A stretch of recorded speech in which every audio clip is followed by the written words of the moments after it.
A lot has happened since the pawpaw was crushed by a falling maple tree. If you haven't seen the video that I made about it, check it out before you watch the rest of this video, just to see where this is all coming from. As you can see, the pawpaw tree has really recovered nicely, and there's some beautiful new growth happening here. The artificial skin seems to have been doing a great job in helping this tree make its recovery and bring precious, life-giving fluid up to the new growth at the top of the tree. But this is a little deceptive because this is how it looked a few days ago. A strange thing happened in the time intervening.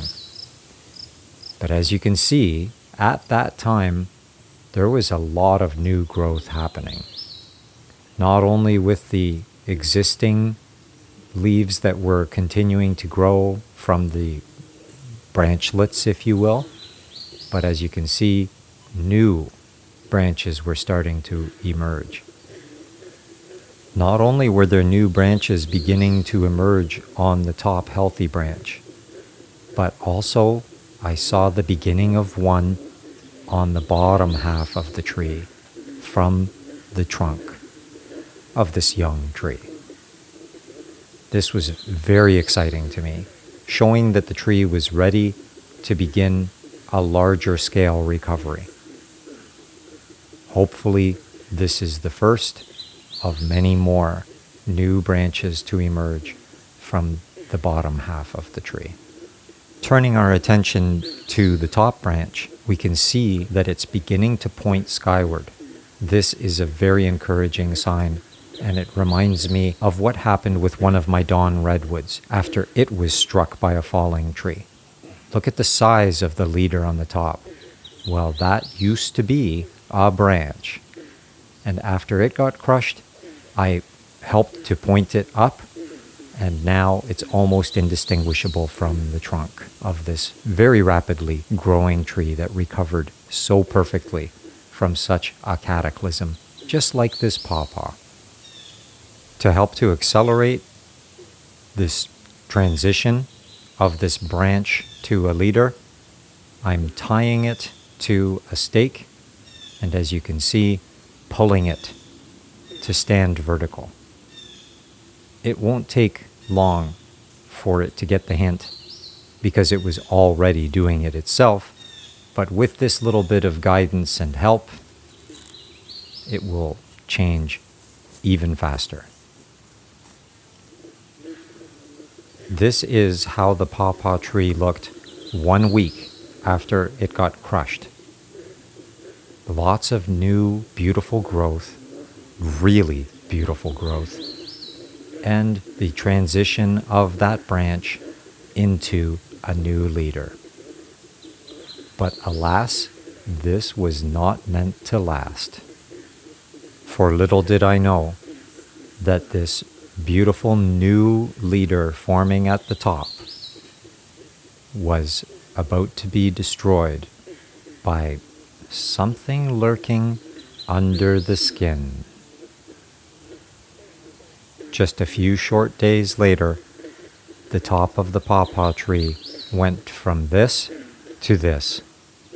It was alarming to see such a sudden and rapid transition from being alive, vital, strong, healthy, vibrant, to wilted and clearly dying. What happened to this pawpaw tree in a few short days? Not only was there such extreme wilting at the top branch, but the tree was also dedicating its attention to other areas, such as sending up these 2 root sprouts, root suckers, if you will. So clearly the tree had started to give up hope on what was happening above and trying to begin again from below. But also, in a more hopeful sign as well, there were many more branches starting to emerge from the bottom half of the tree. So seeing these new branches beginning to emerge from the trunk and those root sprouts coming up at the bottom, I decided that it was time to do some forensic analysis to see what was happening at the top part of the tree, under the artificial skin.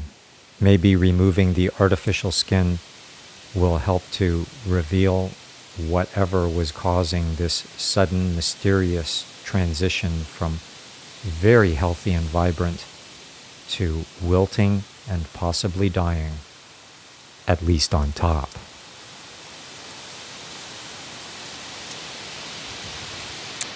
Yep, as I feared, insects got underneath the tape and they've made a bit of a biological mess. There's some kind of a tiny little worm here. Yeah, I was afraid that this would happen. It's basically rotting. It's rotting under the skin.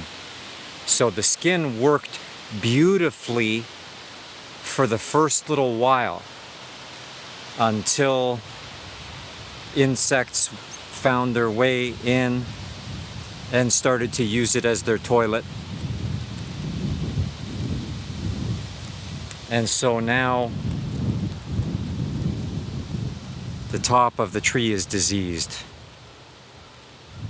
A few days ago, it was the picture of health. It was so beautiful.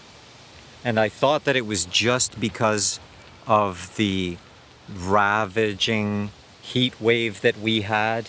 And that probably accelerated the septic tank that the insects created here. So who knows? Maybe it would have had a chance if it wasn't so, and it was a terrible combination. Because it wasn't just that it was so hot, it was also humid. It was basically 100% humidity, and the other day it was 35 degrees Celsius with 100% humidity. Oh, I can actually smell it. It smells horrible from the insect waste. I'm not putting this in my pocket. So, it's unfortunate. I thought that maybe the top could have somehow survived. I mean, I wasn't that, let's say,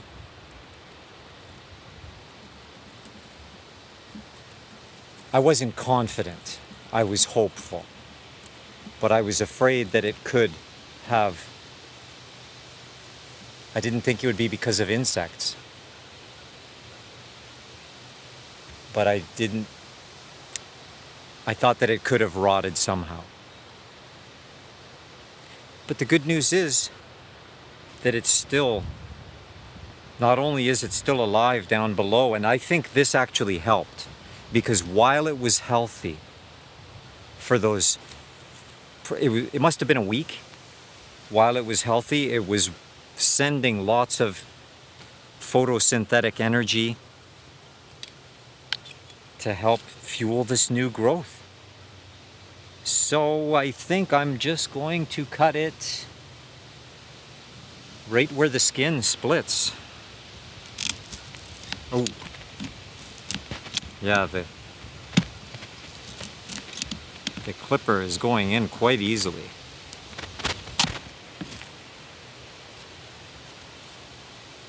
Well, you know what? That's not bad, but I can still see some of that dark color. So I'm going to cut it a little further down. I'll try right at the line where the tape started.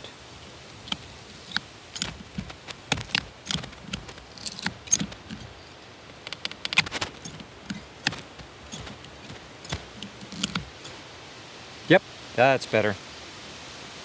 I can't go any further down, so luckily that's right at the limit. Because it split the skin a little bit here, but it should still be okay.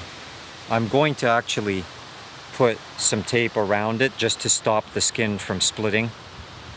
So as you can see, there's still a little hint of that dark coloration here, but this is going to die back a little bit anyways, especially because the skin has split. This is where it was splitting anyways, where the split began, and that's where I put the tape. And so there's about maybe an extra 2 or 3 centimeters here where it's somewhat intact before that new beautiful outgrowth begins there. So I'm going to put a ring of tape right around the top here. I've got the tape on, and while I was doing all of this, a little sweat bee landed on here. I'm not going to take any chances. I'm going to put some tar across the top and seal it. It's going to prevent suckers from growing, but you know what? It doesn't matter, because they're not going to be healthy up there where the skin is split and there's some of that mold. So that's it. Let's hope she's going to make it. Here's how that top branch looks just a few days later.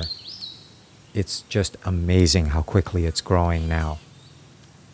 All of the energy is going into the new growth now, especially because I've removed those root suckers.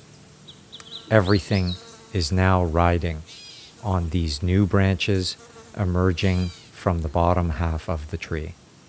And I'm cautiously optimistic. More than that, I'm very hopeful that this tree may even have blossoms next year, 2025. Let's see if that's the turnaround year for this poor, crushed pawpaw tree.